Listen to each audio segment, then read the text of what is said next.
말씀을 드렸습니다만 복습하는 것이 여러분 기억과 이해에 많이 도움이 될 것 같아서요.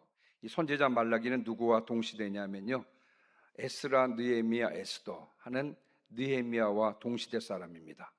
이스라엘 백성들이 바벨론에 끌려가서 70년 동안 포로 생활을 했는데, 포로 생활에서 이제 돌아온 이스라엘 백성들이요, 수룹바벨을 중심으로 해서 성전을 건축하고, 그리고 에스라를 중심으로 해서 말씀 운동을 일으키고, 그리고 느헤미야를 중심으로 해서 예루살렘 성벽을 건축을 합니다. 말라기서는요, 바로 그 느헤미야 시대와 그 이후의 시대를 다루고 있는 것이 바로 말라기서입니다. 자, 이제 3차에 걸쳐서 포로지에서부터 돌아왔는데, 고국으로 돌아왔지만 그러나 시간이 지나다 보니까 어떻게 됐냐면요, 이스라엘 백성들 마음 가운데 하나님에 대한 신앙이 식었습니다. 자, 하나님에 대한 신앙이 식으면서 도덕적으로 또 사회적으로 문제가 발생했는데, 이때 생긴 그 문제에 대해서 하나님의 말씀을 대언한 사람이 누구냐면 바로 말라기라고 하는 선지자인 것입니다. 이미 말씀을 드렸습니다만 말라기서는요 4장으로 구성되어 있는데, 이 말라기 선지자의 6편의 설교가 기록되어 있습니다.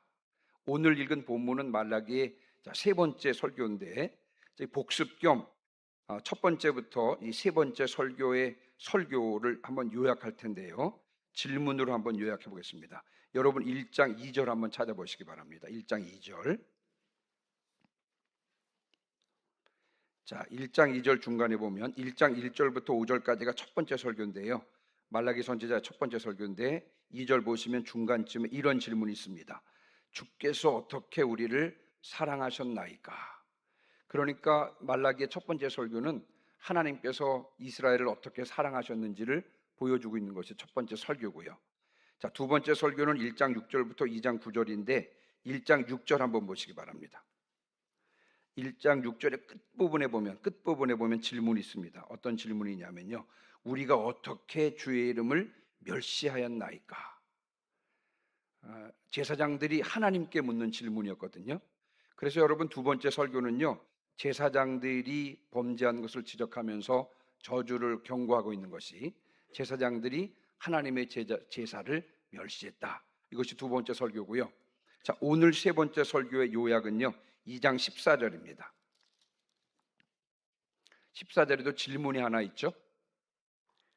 자, 앞부분에 보면 질문이 나오죠. 어찌 됨이니까? 왜 우리의 예배를 받지 않으시는 것입니까? 왜 우리가 올려드리는 봉헌물을 받지 않으시는 것입니까? 다시 말씀을 드리면 이 세 번째 설교는요, 이스라엘 백성들의 전반적인 타락의 이야기를 다루고 있습니다. 자, 그러면 이렇게 해서 이제 세 편의 설교를 한번 요약해 봤는데, 오늘은 바로 세 번째 설교를 가지고 여러분과 함께 나누면서 은혜를 나누도록 하겠습니다. 먼저 2장 10절입니다. 자, 2장 10절을 같이 읽습니다. 우리는 시작.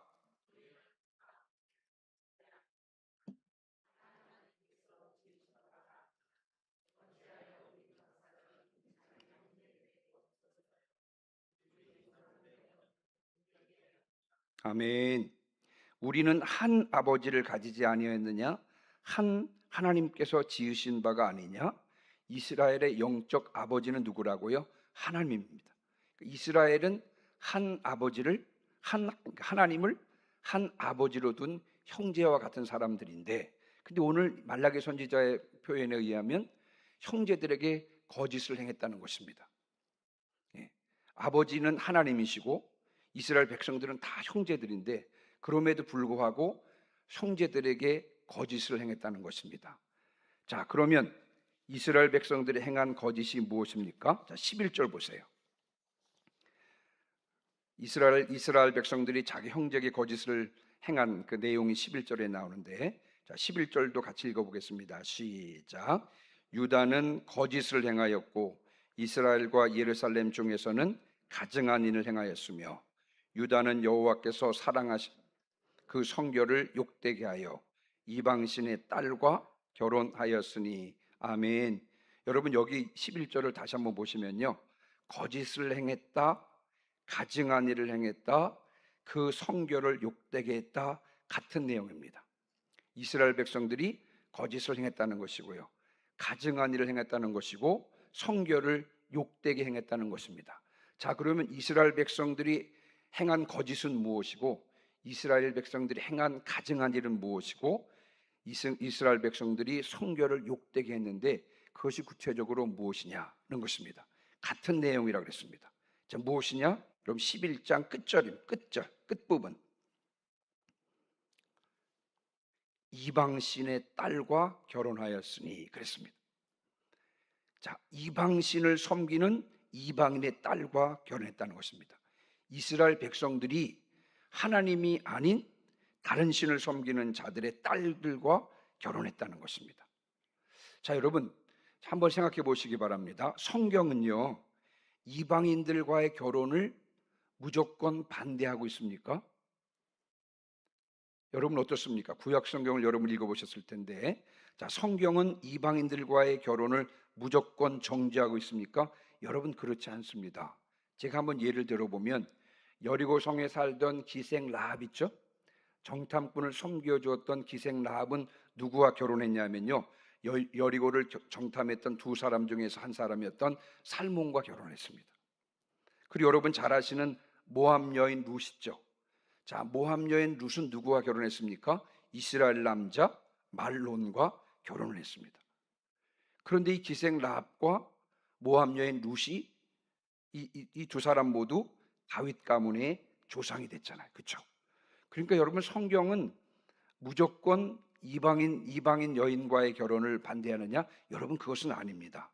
자, 그러면 여기서 말하는 이방신의 딸과 결혼했다. 이방신의 딸은 누구를 가리키냐면요, 이방 신전에서 헌신적으로 봉사하던 이방 여인들 뿐만 아니라 뼛속 깊이까지 우상숭배 악한 습관에 물들었던 이방 여인들을 가리키는 것입니다. 성경은 이와 같은 이방 여인들과의 결혼을 금하고 있습니다. 여러분 왜 이와 같은 이방 여인들과의 결혼을 금할까요? 많은 이방 여인들과 결혼한 솔로몬을 보면 알 수가 있습니다. 그리고 시돈 지방의 엣발의 딸 이세벨과 결혼한 아합 왕을 보면, 그들의 결과를 보면 우리가 왜 하나님께서 이방신을 섬기는 이방 여인들과의 결혼을 금하는지를 알 수가 있습니다. 여러분 솔로몬은 어떻게 되었습니까? 솔로몬은 하나님께서 지혜를 주시면서 구하지 않았던 부와 명예까지도 주었던 사람인데, 그것을 마음껏 누렸던 사람인데 결국은 솔로몬이 어떻게 됐냐면요, 하나님의 말씀에 불순종해서 우상 숭배를 했습니다. 아합은 어떻습니까? 아합은 이세벨과 결혼한 후에 이스라엘은 국교가 하나님을 섬기는 종교였었는데, 그런데 여러분 이 바알이 통치하면서 바알 종교가 국교가 되었습니다. 이방 여인들은 자신의 남편들을 우상 숭배하게 함으로 하나님을 떠나 악을 행하게 만들었던 것입니다. 그래서 여러분 하나님께서는 이방인의 딸들과 결혼하는 것을 강력하게 금지하고 있는 것입니다. 하나님께서는 이 문제를요, 우리가 생각하는 것보다 훨씬 더 심각하게 다루고 있습니다. 하나님께서 이 문제를 얼마나 심각하게 다루는지를 12절을 보면 알 수가 있습니다. 여러분 12절 한번 보시기 바랍니다. 자, 12절 같이 읽습니다. 12절 시작.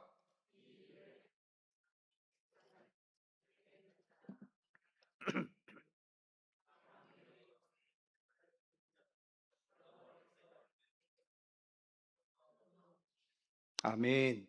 이 일을 행하는 사람에게 속한 자, 다시 말하면 이방신의 딸과 결혼한 자를 말하는 것입니다.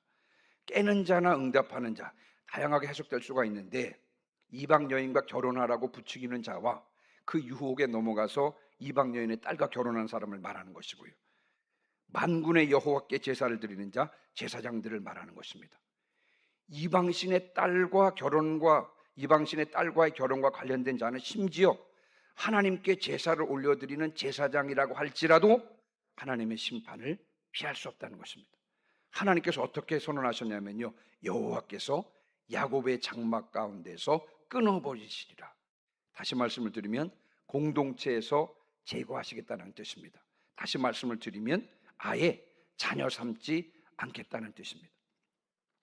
여러분, 하나님께서는 왜 이 문제를 이렇게 심각하게 다룰까? 이스라엘 백성들이 왜 이방 여인의 딸과 결혼한 것을 그렇게 심각하게 다루고 있습니까? 왜냐하면요, 이방 신의 딸과 결혼한다는 말은 무슨 말입니까? 우상 숭배한다는 말이고요.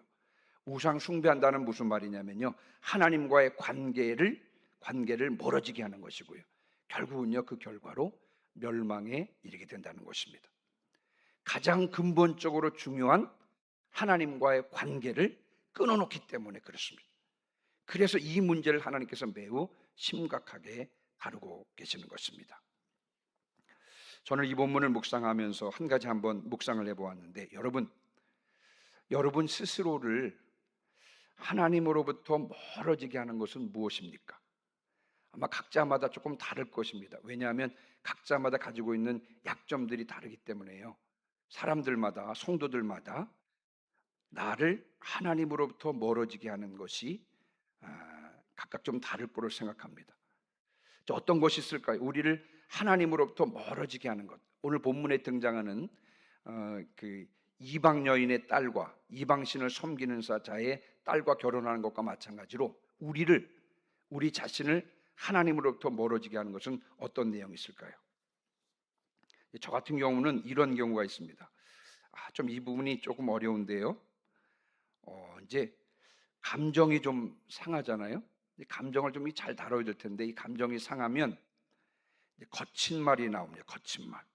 근데 거친 말이라고 하는 것은 거친 말을 쏟아내고 나면 아마 여러분들도 그런 경험을 하셨을 텐데 영적으로 다운이 됩니다. 그리고 우울해져요.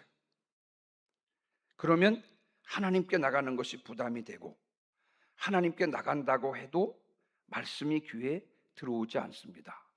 그래서 이 문제를 가만히 계속 가지고 있으면 점점 마음이 건조해지면서 주님의 말씀이 귀에 들어오지 않습니다. 그러면서 자연스럽게 주님과의 관계가 소원해지고요, 시간이 길어지면 영적으로 굉장한 마이너스가 되는 것을 느꼈습니다. 또 한 가지, 너무 바쁜 것을 한번 여러분 생각해 보시기 바랍니다. 너무 바쁘면요, 정말 하루에 주님을 생각하는 마음이 전혀 없을 때가 있습니다. 그냥 주일을 한다고 하면서도 전혀 주님을 생각하지 않고 하루를 지내는 경우가 있습니다.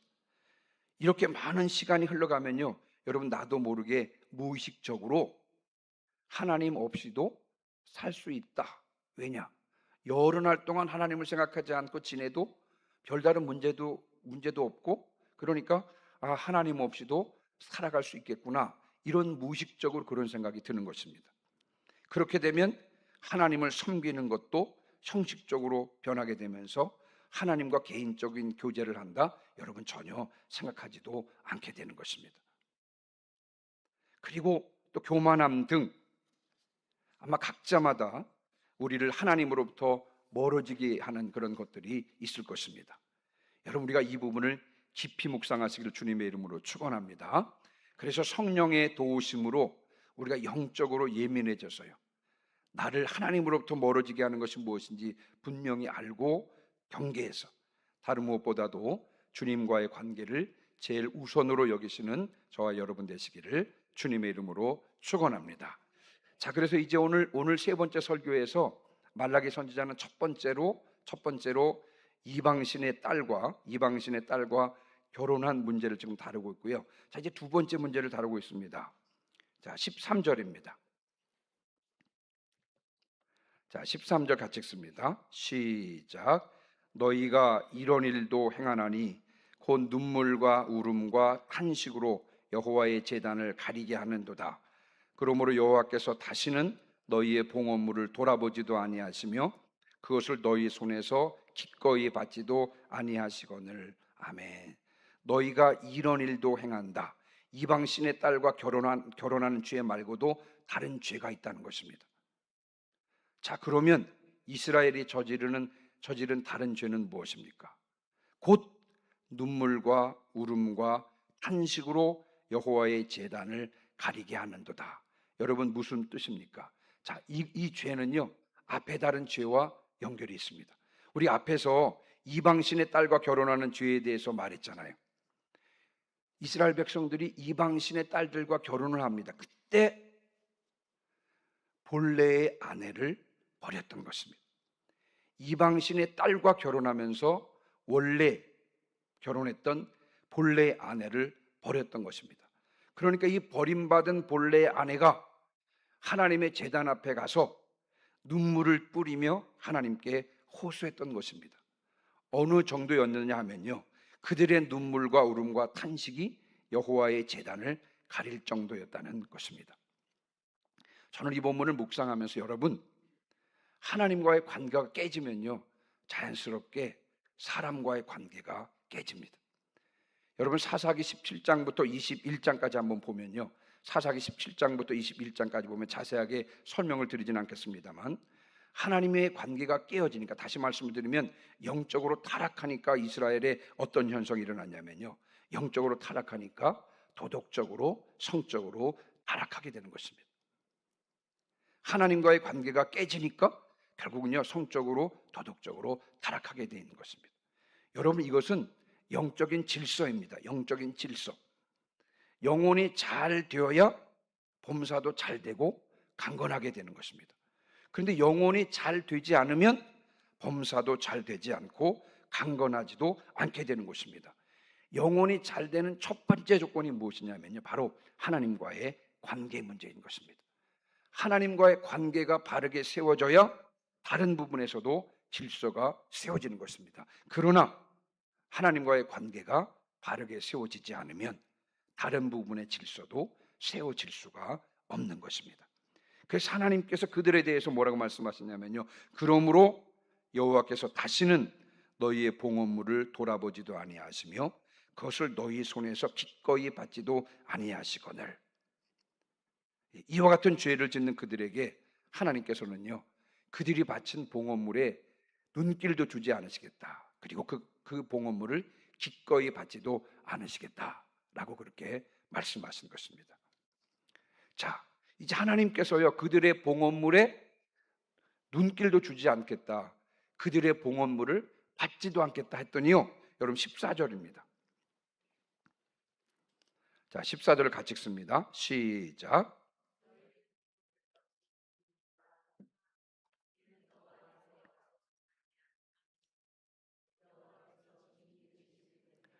그는 내 짝이요 너와 서약한 아내로 돼 내가 그에게 거짓을 행하였도다.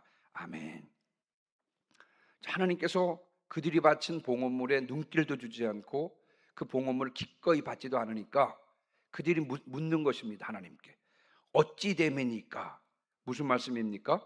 하나님께서 그들의 봉헌물을 받지 않은 이유를 지금 모르는 것입니다. 아니 도대체 왜 안 받으시는 것입니까? 우리가 하나님께 봉헌물을 드리는데 아니 눈길도 주시지 않고 이 봉헌물을 받지 않으시는 이유가 무엇입니까? 이렇게 묻는 것입니다. 여러분, 시편 49편 20절에 존귀하나 깨닫지 못하는 사람은 멸망하는 짐승 같도다 라고 말씀했습니다. 여러분, 깨닫지 못하는 사람은 멸망하는 짐승과 같다 그랬습니다. 깨닫는 것이 은혜인 줄 믿습니다. 근데요, 이 하나님이라고 하는 기준이 분명할 때에만 잘잘못을 우리가 깨달을 수가 있는 것입니다. 하나님이라고 하는 기준이 분명할 때 그 기준을 근거로 해서 잘잘못을 깨달을 수 있고요, 그리고 잘잘못을 깨달아야 돌이킬 수 있는 것 아니겠습니까? 그런데 하나님과의 관계가 바르지 못하면 기준이 분명하지 않기 때문에요, 잘못을 깨달을 수가 없고, 잘못을 깨달을 수 없으면 어떻게 해요? 돌이킬 수가 없는 것입니다. 지금 여러분, 이스라엘의 상태가 그와 같은 것입니다. 그래서 여러분, 하나님께 이스라엘 백성들이 묻는 것입니다. 다시 말씀을 드리면 어찌 됨이니까? 아니 도대체 하나님 왜 안 받으시는 거예요? 저희가 봉헌물을 드리는데 이 봉헌물을 왜 쳐다보지도 않으시고 받지도 않으시는 것입니까? 그 이유를 말씀해 주세요. 이렇게 하나님께 여쭙는 것입니다. 물어보는 것입니다. 그때 이제 하나님께서 그 이유를 다시 한번 설명하거든요. 여러분 14절부터 2년 그랬죠? 우리가 한번 읽었습니다만 하나님께서 봉헌물을 받지 못한 이유를 설명하면서 이렇게 말씀하고 있습니다.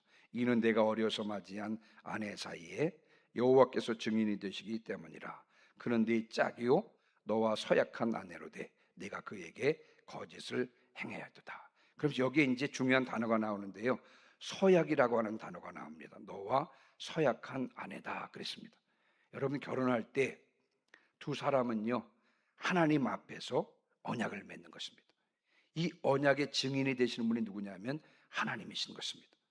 그래서 여러분 아내를 버리는 것은 하나님의 언약을 모독하는 행위라 그랬습니다. 자, 그러면서 여러분 언약이라고 하는 말의 의미를 한번 이 시간에 생각해 보았으면 좋겠습니다. 언약이라고 하는 말은 자, 고대 근동에서요 구약 성경에서 특별히 예레미야 34장 18절에 보면 언약이라고 하는 말이 나오는데 이제 어떻게 그 언약을 맺냐면요.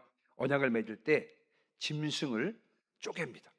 짐승을 쪼개가지고 걸어 놓습니다. 그리고는 언약의 당사자들이요 손을 잡고 그 쪼개는 짐승 그 사이로 그 사이 아래로 언약 당사자가 손을 잡고 통과하는 것입니다. 이게 무슨 뜻이냐면요. 만약에 너와 나 사이에 이 언약을 지키지 않으면 어떻게 된다고요? 이 짐승이 잡아서 쪼개진 것 같은 그와 같은 운명에 처할 것이다. 이런 뜻입니다. 다시 말씀을 드리면 목숨 걸고 언약을 지켜야 함을 나타내는 단어가 바로 이 언약이라고 하는 단어인 것입니다. 자, 그러니까 합당한 이유 없이 결혼 언약을 깬다고 하는 것은요. 하나님께서 그만큼 확실하게 책임을 물으시겠다는 것입니다. 그럼에도 불구하고 이스라엘 백성들은 본래의 아내를 버려서 거짓을 행했다고 하는 것입니다. 자, 15절입니다. 15절. 자, 15절 같이 읽습니다. 시작. 그에게는 영이 충만하였으나 오직 하나를 만들지 아니하셨느냐? 어찌하여 하나만 만드셨느냐? 이는 경건한 자손을 얻고자 하심이라. 그러므로 네 심령을 삼가 지켜 어려서 맞이한 아내에게 거짓을 행하지 말지니라. 아멘. 자, 그에게는 영이 충만했다 그랬습니다. 하나님께서 아담을 만드실 때요, 아담에게요 여러 명의 아내를 만들어 줄 수도 있었습니다만 하나님께서는 그렇게 하지 않으셨습니다. 오직 하와 한 명만 만들어서 둘이 하나게 되었던 것입니다. 왜 하나님께서는 그렇게 만드셨다고요? 경건한 자손을 얻기 위함이라 그랬습니다. 영적인 순수성을 가진 경건한 후손을 말하는 것이죠. 다시 말씀을 드리면 하나님만을 섬기는 경건한 자손을 얻기 위함이라 라고 했습니다. 만약에 한 남자가 여러 명의 여자와 결혼을 했다고 생각해 보시기 바랍니다. 그런데 한 여자는 모압 여인이고요, 한 여자는 암몬 여인이었습니다. 자, 그래서 이제 자식을 낳았습니다. 이 자식은 모압 신을 섬기고요, 저 자식은 암몬 신을 섬기고 또 다른 자식은 하나님을 섬기는, 여러분 경건한 자손을 얻을 수가 없는 것입니다. 그래서 우리가 하나님께서 결혼을 중요하게 여기시는 이유가 바로 여기 있습니다. 여러분 결혼의 목적은 신분 상승이라고요?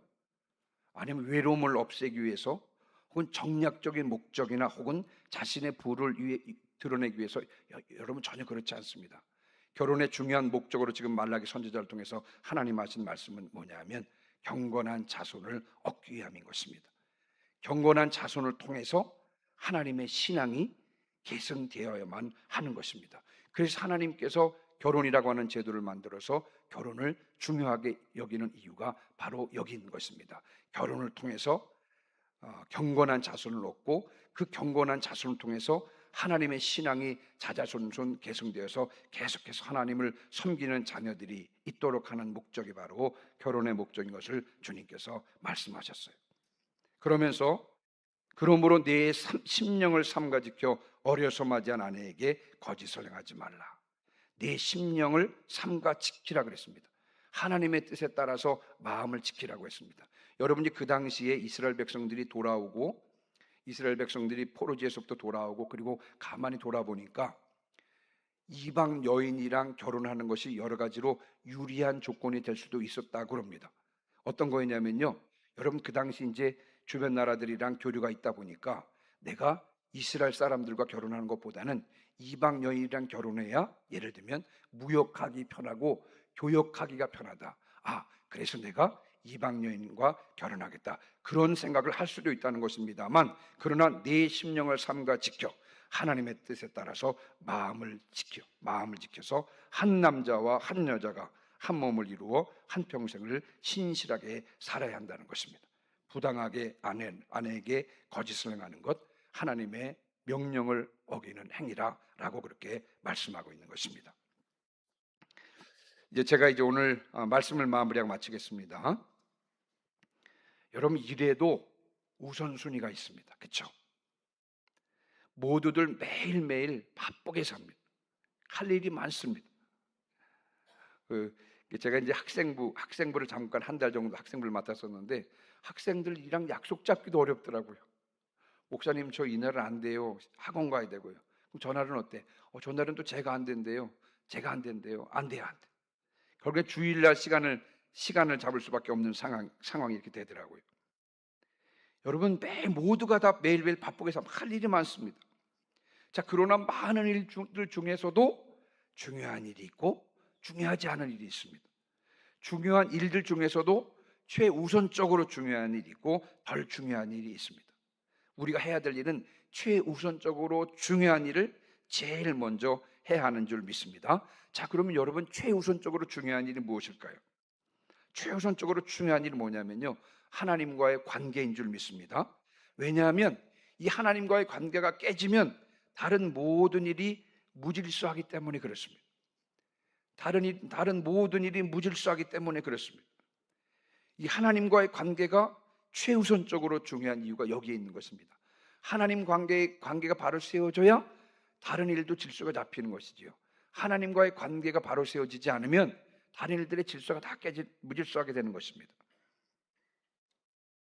날마다 내 자신을 말씀 앞에 세우시길 바랍니다. 마틴 루터가 그런 말을 했어요. 종교개혁을 하면서 여러분, 얼마나 많은 일들이, 얼마나 할 일이 많은지 몰라요. 그때 여러분이 마틴 루터 이런 말을 했습니다. 할 일이 많기 때문에 더 많이 기도합니다.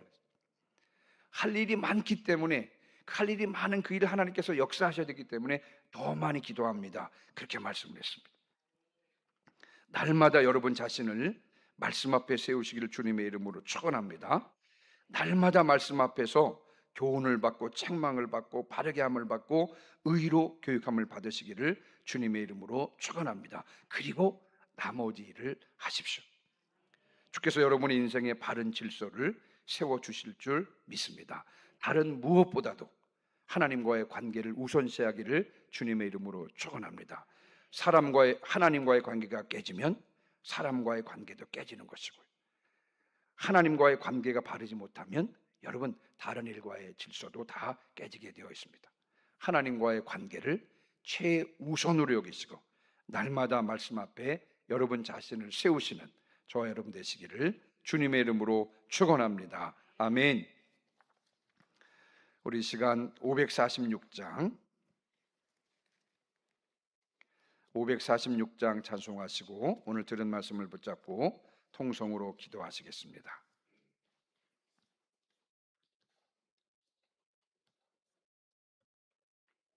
주님 약속하신 말씀 위에서 우리 다 같이 박수 치시면서 546장 찬송하시겠습니다. 주님 약속하신 말씀 위에서